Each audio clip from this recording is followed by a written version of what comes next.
This is the Mushroom House, and it's the biggest set of the January 2025 LEGO Minecraft wave. In this video, I will build it, review it, and give it a brick score. I picked this setup for 50 euros in my local store, and it comes in at a satisfying 500 pieces.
So, now that the build is finished, let's take a look at the minifigures.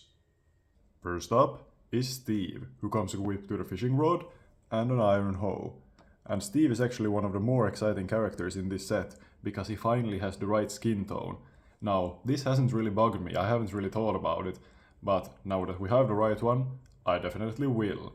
And here is an older Steve for reference. Next up is the mushroom, or the mushroom cows. You get an adult one and a baby one. It's especially nice to get these figures since it's been a few years since we've last seen them. Another nice inclusion in this set is the brown mushroom. Now in game, the only way these can spawn is if a red mushroom is struck by lightning. Now this is the first ever appearance in Lego form of the brown mushroom, so it's nice to get it in a somewhat affordable set. This set also brings this white cat with brown and orange speckles, which is a nice inclusion. Correct me if I'm wrong, but I think this is the second time this cat appears, but the first time it did, the printing was a little different. Lastly, we have the Phantom, and it makes a lot of sense to get it in this set, as in mushroom biomes or mushroom field biomes, other enemies don't spawn, but phantoms do if the player doesn't sleep for 3 nights, so it makes sense for it to be here. Now, the Phantom isn't exactly the same as its last appearance, and the major difference is this headpiece, which is now blue instead of black, and it honestly looks a lot better. Now, let's take a look at the main build of the set, and let me say right off the bat that I'm not a huge fan of Lego Minecraft mob houses, but this is definitely one of the better ones. For starters, I like the setting. This is only the second time we see the mushroom fields biome in Lego form, and other than the house you do get some nice terrain over here. I also like the amount of water, so it makes sense to include the birch boat, so that Steve can go on a boat ride beneath his house.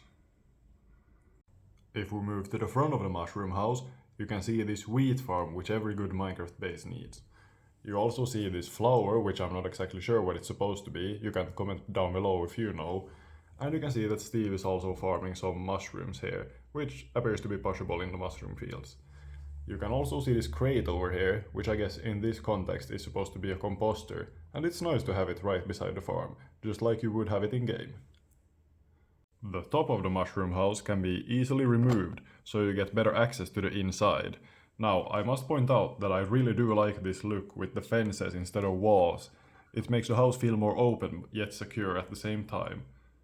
Now, if we take a look what we have inside the house, you can see we get a crafting table, bookshelf, bed, a piece of bread on top of a furnace, and then on the other side, we get a shelf with flower pots on top of it. This interior looks very nice. It's very similar to something you would build in Minecraft. Now, if we move to the front of the mushroom house again, we can see that the head swings open like a door, revealing a chest with a netherite sword inside of it. I really do like this play feature, and I do think it makes a lot easier to access this chest. However, having a netherite sword in this base, where Steve doesn't even have armor and looks pretty early game, I think is a bit weird. It's nice to get a sword, but I wish they would include some other sword, or maybe an axe even. Lastly, I want to point out that the window on the back of the house is a nice touch. In general, Minecraft mob houses aren't really my cup of tea, but this one definitely gets my seal of approval. You get a fun playset with some fun characters and it looks great. And for being the flagship set of the wave, it's not too costly either. Now let's see how it stacks up in the Brickscore. First up is building experience, which is above average for a Lego Minecraft set with the great amount of pieces you get. 6 out of 10. Next up is minifigures, and they are nice. The new Steve is great, and the other inclusions make a lot of sense. 7 out of 10. Now fun factor is extraordinary. This is a really fun playset, and a younger me would have spent hours upon hours playing with this set. 9 out of 10. Now on to importance, which is surprisingly high. It's a well thought out set, and it's a step in the right direction as far as mob houses are concerned, and you get the new Steve on top of everything. 7 out of 10. Finally, we have value, which is great for 2025 standards, but it's not quite fantastic, so I'll give it an 8 out of 10. Add it up and the brick score is 37 out of 50, which places it here against the other sets from the same wave.